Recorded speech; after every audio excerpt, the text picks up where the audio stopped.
buongiorno, benvenuti alla TG Sicilia. Vediamo i titoli di questa edizione. Sì dal Tribunale del riesame all'arresto di Maria Concetta Riina, figlia del capo dei capi. La donna avrebbe estorto denaro assieme al marito a 2 imprenditori toscani. A Catania, maxi blitz dei carabinieri contro il clan dei Cursoti milanesi, 21 arresti. Nell'inchiesta la faida interna per il potere e gli assalti a una discoteca del porto di Catania. 2 mesi fa la strage di Monreale, ai nostri microfoni il papà di Andrea Miceli, una delle 3 vittime. Siamo abbandonati dalle istituzioni. Ancora sangue nella notte sulle strade siciliane. A Messina un 17enne a bordo di uno scooter perde la vita nella centralissima via Garibaldi. Stamattina gli amici in lacrime sul luogo dell'incidente. A Palermo una 14enne sbalzata da un mezzo a 2 ruote sul selciato. È grave. Umiliati e legati alle sedie a rotelle con il nastro adesivo. A San Cataldo, in provincia di Caltanissetta, scoperta una casa di riposo lager dove gli anziani venivano vessati e maltrattati. 3 le persone in manette. 45 anni fa la strage di Ustica che costò la vita ad 81 persone a bordo del DC Italia diretto da Bologna a Palermo. Il presidente Mattarella: non abbandonare, ricerca della verità. Con 876 voti l'ingegnere Enrico Foti è il nuovo rettore dell'Università di Catania, battendo al secondo turno il professore Francesco Verù. Ai nostri microfoni: bisogna studiare e lavorare in Sicilia. La Sicilia nella morsa dell'anticiclone Pluto, temperature anche al di sopra dei 40 gradi, soprattutto nelle zone interne dell'isola. Oggi bollino arancione a Catania e Palermo. Secondo gli esperti la colonnina salirà ancora. E il calciomercato, il Catania pensa prima alle cessioni con Castellini destinato al Mantova. A Siracusa ha confermato il tecnico Turati, il direttore sportivo dovrebbe essere Antonello Laneri. Trapani pronto a piazzare 3-4 colpi importanti.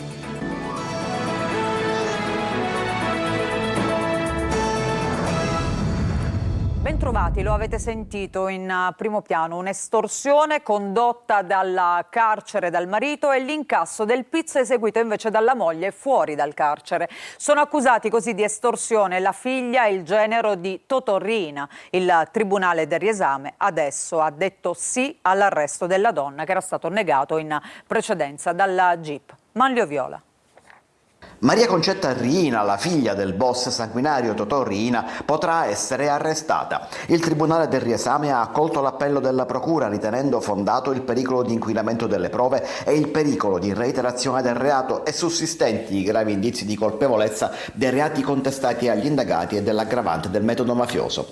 La figlia del capo dei capi dei Corleonesi è accusata insieme al marito di estorsione dalla Procura di Firenze per fatti che risalgono allo scorso anno. Maria Concetta Riina e Antonio Ciavarello, secondo quanto ricostruito dai carabinieri del ROS diretti dalla DDA di Firenze, avrebbero inviato pressanti e minacciose richieste di denaro a 2 imprenditori, uno dei quali alla fine avrebbe pagato. I carabinieri hanno ricostruito le fasi della richiesta di denaro, che avrebbe sortito l'effetto voluto, tanto da costringere uno dei 2 imprenditori a consegnare all'indagata proprio la somma di denaro richiesta. Ciavarello, nonostante fosse in quel periodo rinchiuso in un penitenziario, sarebbe riuscito a inviare con un cellulare messaggi ai 2 imprenditori con la richiesta di denaro e poi avrebbe inviato messaggi anche alla moglie incaricandola di riscuotere. Il reato si sarebbe concretizzato con il pagamento da parte di uno dei 2. La procura aveva chiesto l'arresto della donna, ma la richiesta era stata respinta dal GIP. Ora il Tribunale del riesame ribalta quella decisione e conferma i gravi indizi e il rischio di inquinamento delle prove e di reiterazione del reato. La procura potrà dunque disporre l'arresto della Riina. E adesso a Catania, dove i carabinieri hanno decapitato il clan dei Cursoti milanesi. Ci sono 21 arresti. La svolta alle indagini da una faida interna e dalla denuncia di un imprenditore taglieggiato. Tonino De Mana. 11 province coinvolte, 21 arresti, assalti in discoteca utilizzando anche 50 persone, oltre 200 carabinieri impegnati. Sono i numeri dell'operazione Cerbero che ha smantellato il clan dei Cursoti milanesi, storicamente radicato a Catania, ma con ramificazioni di interessi illeciti in tutta Italia. Una faida interna per il potere, con gruppi contrapposti a sfidarsi e scontrarsi in una discoteca del porto di Catania, ha messo sulla strada giusta gli investigatori. Nel momento in cui vi sono delle fibrillazioni, vi è anche la necessità di muoversi sul territorio, vi è anche la necessità di portare con sé le armi e questo consente un intervento più agevole da parte delle forze di polizia. Una feroce lotta innescata dalla morte nel dicembre 2020 dello storico capo Rosario Pitarà, da qui la corsa per cercare di ottenere la leadership e quindi il controllo del territorio. Fondamentale si è rivelata la denuncia di un imprenditore. Posso dire che nel 100% dei casi l'imprenditore che fa una denuncia vera, ovviamente, è chiaro, se fa una denuncia per estorsione, avrà sicuramente un immediato o comunque un riscontro alla sua denuncia, perché innanzitutto noi prendiamo atto del fatto che chi si espone a un pericolo difficilmente viene a raccontarci delle frottole e poi perché è agevole riscontrare queste sue dichiarazioni. C'è una mafia armata e pericolosa, come rivela il comandante provinciale dei Carabinieri di Catania, Salvatore Altavilla. Disporre di armi significa poterne fare uso alla bisogna, ma significa anche evidenziare il dominio e lo strapotere criminale su un territorio. I carabinieri hanno sequestrato armi da fuoco, ingenti quantitativi di droga e 176 banconote da 20 euro false. Sono passati 2 mesi dalla strage di Monreale. Ai nostri microfoni parla il papà di una delle 3 vittime, il padre di Andrea Miceli, che chiede giustizia ma allo stesso tempo dice siamo stati abbandonati dalle istituzioni. Lo ha sentito Marco Gulla.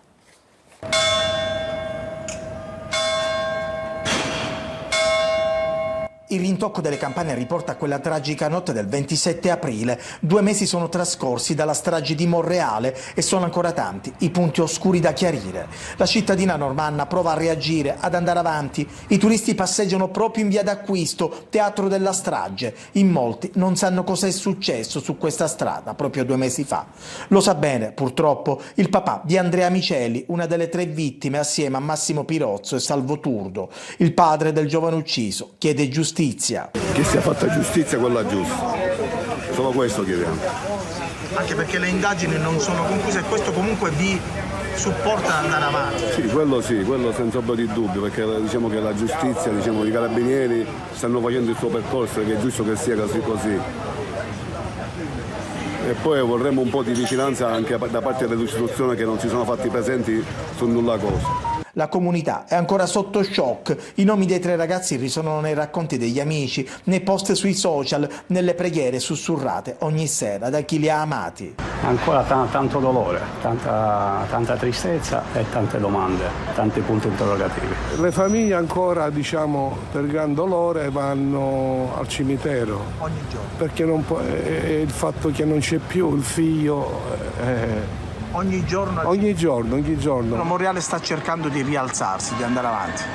ci sta provando. Un cerchio ancora non chiuso, le indagini proseguono per individuare chi ha partecipato alla rissa, culminata poi con la sparatoria. In questo momento in manette sono finiti 3 ragazzi del quartiere Zen, ma molti testimoni hanno riferito che in quella tragica notte erano molti di più ad aver partecipato alla violenza. A Messina un 17enne ha perso la vita in un incidente avvenuto nella notte nella centralissima via Garibaldi. Questa mattina gli amici in lacrime erano sul luogo dell'impatto. Francesco Triolo. I segni sull'asfalto sono ancora evidenti, una strada maledetta, la via Garibaldi a Messina, teatro di diversi incidenti gravi, anche mortali. Nella notte alle 3:30 il tragico impatto che è costato la vita ad un 17enne, l'incrocio è quello con la via Cicala, uno dei più pericolosi. Gabriele Cavò, che con il suo scooter stava percorrendo la strada in direzione sud, si è scontrato con una Smart sulla quale viaggiava una coppia di ragazzi. Impatto violentissimo e fatale, i 2 mezzi sono finiti sul marciapiede, centrando anche un'auto in sosta. Per il 17enne non c'è stato nulla da fare, è morto durante il tragitto verso l'ospedale. Indagini sono ancora in corso per accertare esatta dinamica e al vaglio ci sono le immagini dei sistemi di videosorveglianza della zona, quelle comunali e quelle delle attività commerciali. Stamattina davanti al luogo dell'incidente c'erano gli amici, tanti e in lacrime, di Gabriele. La sua foto e dei fiori per ricordarlo. Aveva lasciato la scuola, faceva il manovale, si impegnava dalla mattina alla sera. Oggi non avrebbe lavorato e quindi si era intrattenuto un po' di più con gli amici. Tifosissimo del Messina, quando poteva lo seguiva anche in trasferta.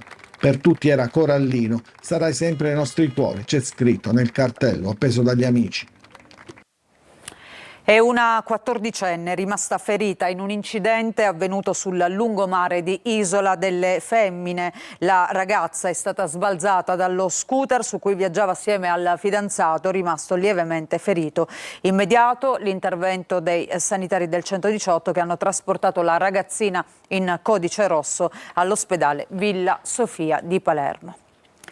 Ad Escava, minorenni su una chat. È stato arrestato un 44enne nel Viterbese. L'indagine avviata dalla Polizia Postale di Catania e tra le vittime c'erano 2 bambine di 9 e 10 anni, appunto residenti nel capoluogo etneo. Orazio Longo. Una decina e forse di più i minorenni adescati. Un 44enne della provincia di Viterbo, nel Lazio, è stato arrestato a seguito delle indagini svolte dal Centro Operativo per la Sicurezza Cibernetica della Polizia Postale di Catania per i reati di adescamento di minori e produzione e detenzione di pornografia minorile.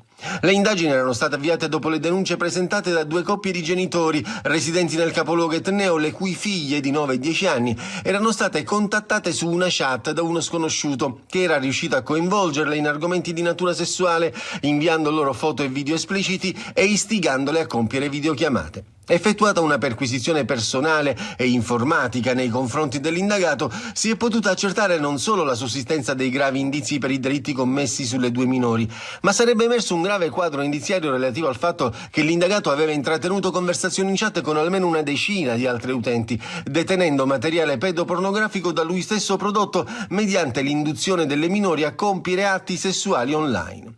Inoltre, in un altro servizio di chat poco conosciuto, dialogando con un altro utente, ammetteva la sua attrazione sessuale verso i minori tra i 9 e i 15 anni e alla domanda dell'interlocutore se avesse provato rispondeva di sì.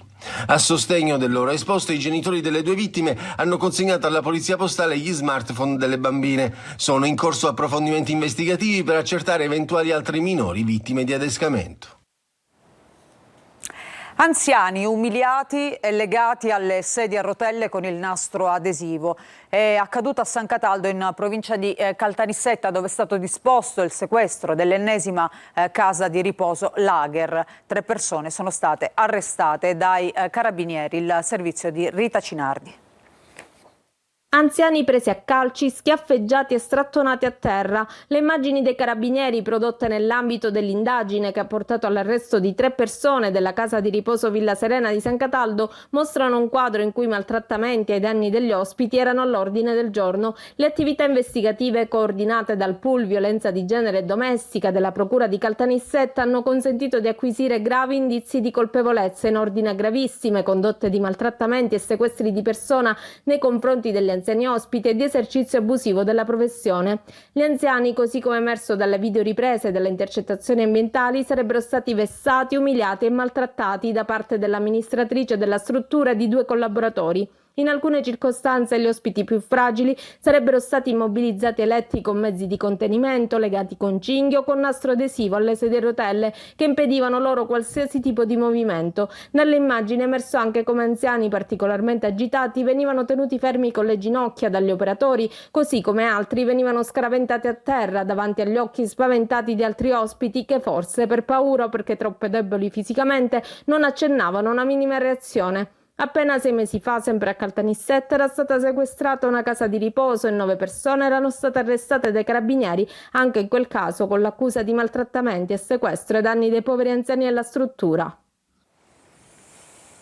45 anni fa la strage di Ustica che costò la vita a 81 persone a bordo del DC Itavia che da Bologna era diretto a Palermo. Dopo l'archiviazione dell'ennesima indagine, il messaggio del presidente Mattarella che chiede di non abbandonare la ricerca della verità. Manlio Viola. La Repubblica Italiana non deve abbandonare la ricerca della verità. Nel giorno del 45° anniversario della strage aerea di Ustica, che il 27 giugno del 1980 costò la vita a 81 persone a bordo del DC-9 Itavia in volo da Bologna a Palermo, è il Presidente della Repubblica, Sergio Mattarella, a ricordare l'evento e a lanciare un messaggio forte. La strage di 45 anni or sono nel cielo di Ustica ha impresso nella storia della Repubblica un segno doloroso e profondo che non potrà mai essere cancellato, dice, ed è stata una tragedia tra le più oscure e laceranti che hanno colpito il nostro paese. La Repubblica Non abbandona la ricerca della verità e sollecita la collaborazione di tutti coloro, anche tra i paesi amici, possano aiutarci a rispondere al bisogno di giustizia che non si dissolve negli anni perché è parte del tessuto stesso della democrazia. Un appello internazionale dunque, dopo che nei mesi scorsi è stata archiviata l'ultima indagine su quella strage che resta senza colpevoli e dopo che un'inchiesta giornalistica disegna un'altra possibile verità. Secondo l'ultima ricostruzione, il DC-9, subito prima della sua tragica caduta, fu centrato da un caccia americano impegnato nell'inseguimento di un MiG libico, una collisione in volo avvenuta durante un'azione di guerra in tempo di pace. Ma la verità purtroppo è che molte delle prove che avrebbero potuto chiarire definitivamente i contorni di quella notte sono semplicemente scomparse e per l'impossibilità di giungere alla verità sono scattate tutte le archiviazioni. Per la presidente dell'Associazione Vittime di Ustica, Daria Bonfietti, tutto questo è gravissimo e adesso tocca alla politica, se la magistratura si dichiara impotente, chiedere e ricevere le risposte che ancora mancano. I consulenti delle parti civili e della Procura di Termini Imerese hanno eseguito un primo sopralluogo sulla Besian, il veliero collato a picco la notte del 19 agosto dello scorso anno nelle acque di Porticello. I tecnici della Procura e i consulenti sono entrati nell'imbarcazione recuperata al termine di una complessa operazione, ricordiamo che è costata 25 milioni. Uno degli esperti incaricati non è riuscito ad arrivare perché è coinvolto in un incidente stradale tra Bagheria e Casteldace ed è stato portato invece all'ospedale civico di Palermo non in gravi condizioni. Lo scafo del veliero non presenta falle, l'imbarcazione ricordiamo che si trova nel porto di Termini Imerese a disposizione della Procura per tutti gli accertamenti. E adesso cambiamo argomento, andiamo a Catania perché il professore Enrico Foti, ordinario di idraulica nel Dipartimento di Ingegneria Civile e Architettura, è il nuovo rettore dell'Università di Catania. Lo ha intervistato Desiree Ferlito. Continua purtroppo la fuga di cervelli dalle nostre università. Come attrarre gli studenti e convincerli a rimanere nella nostra città? Cambiando un po' la narrazione, non credo sia più necessario andare fuori per studiare e per poter più facilmente lavorare e trovare un lavoro fuori. Infatti il motto del mio programma è studiare e lavorare in Sicilia. Per fare questo dobbiamo un po' cambiare il nostro paradigma formativo, non dobbiamo solo trasferire conoscenze ma anche competenze. Quali sono appunto i ruoli degli atenei nel promuovere appunto l'occupazione giovanile? Ma chiaramente noi abbiamo alcuni strumenti, per esempio i master, che sono dei percorsi formativi che vengono progettati insieme alle aziende e comunque al tessuto produttivo, quindi chiaramente dobbiamo fare uso di questi strumenti da un lato e dall'altro interagire col mondo produttivo attraverso quella che noi chiamiamo la terza missione, cioè mettere a disposizione quelle che sono le enormi competenze all'interno dell'università per favorire la crescita del tessuto produttivo. Le novità di questo progetto? La prima scommessa la facciamo noi, rinunciando alle tasse dell'immatricolazione, quindi diremo ai ragazzi dal prossimo anno che non pagheranno le tasse del primo anno di immatricolazione e non pagheranno neanche quelle del secondo e terzo anno, però in quel caso sulla base del merito, devono anche loro metterci il loro impegno sulla base di una media adeguata e dandosi tutti gli esami che sono previsti nei loro corsi. L'anticiclone Pluto infuoca la Sicilia, temperature anche al di sopra dei 40 gradi, soprattutto nelle zone interne dell'isola. Oggi bollino arancione a Catania e Palermo, ma attenzione perché secondo gli esperti la colonnina salirà ancora di qualche grado. Francesca Loi. In Sicilia c'è? Caldo non se ne può più. Se soffrite il caldo, fate un bel respiro e munitevi di tanta pazienza. L'anticiclone Pluto sta portando le colonnine su in tutta Italia e la Sicilia è tra le regioni dove si registrano i picchi più alti. Qui siamo a Siracusa. Per noi è già una normalità. Non c'è... dobbiamo sopportare. Il sole è talmente cocente che si preferisce camminare all'ombra. Sicuramente vince l'ombra, per ora. Anche perché il sole è abbastanza è bruciante, quindi è meglio un po' di ombra, è più rinfrescante. Palermo e Catania oggi sono da bollino arancione, ma non va meglio nelle altre province. Nell'entroterra le temperature più alte, con picchi anche al di sopra dei 40 gradi. Vengo da Torino, ma anche là fa tanto caldo, quindi non cambia niente. Caldo là e caldo qua. Arriviamo da Roma e il caldo, che caldo è questo? Peggiore di quello che c'è a Roma comunque. Per gli esperti del CNR-LAM, l'anticiclone che arriva dal Nord Africa si farà sentire almeno fino alla metà di luglio, ma si sa, il caldo difficilmente andrà via. D'altronde siamo in estate. Se potete, quindi andate al mare. La temperatura dell'acqua adesso si aggira attorno ai 25 gradi. Se non potete, prendete qualche minuto per gustare una buona e soprattutto fresca granita. Ma ci vuole anche la brioche rigorosamente col tuppo. Assolutamente sì, col tuppo, siciliana vera. E adesso la musica, questo fine settimana, 3 giorni di festival a Brucoli per un viaggio sonoro tra soul, jazz e pop sofisticato con alcuni dei più amati protagonisti della scena degli anni 80. Ieri sera protagonista Mario Biondi, questa sera invece tocca a Matt Bianco, Eva Spampinato.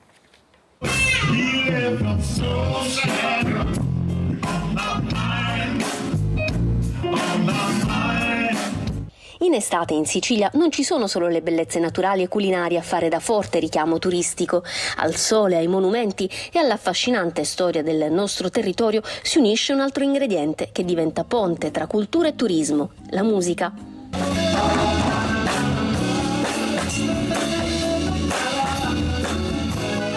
Voglio augurarmi soprattutto che possa essere un momento da ricordare per un turista, quindi viene, vede un posto meraviglioso, si gode i nostri panorami, il nostro mare, la nostra gente che è così tanto accogliente e vive anche un momento, una serata musicale che magari non ha occasione di vivere in altri posti.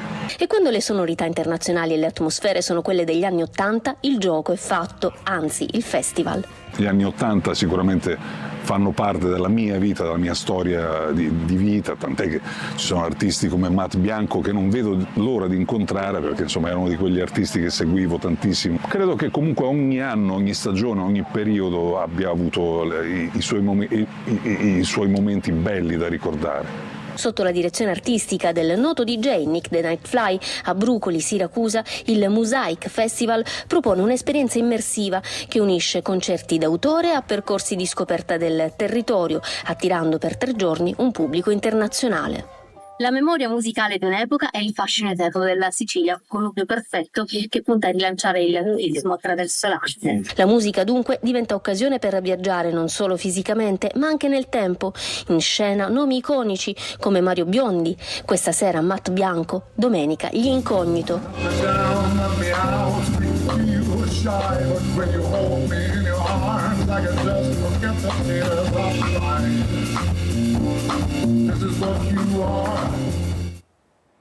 Ci fermiamo per una breve pausa, ritorniamo tra poco con la nostra pagina sportiva e con le prime novità per quanto riguarda il calciomercato. Vi aspetto.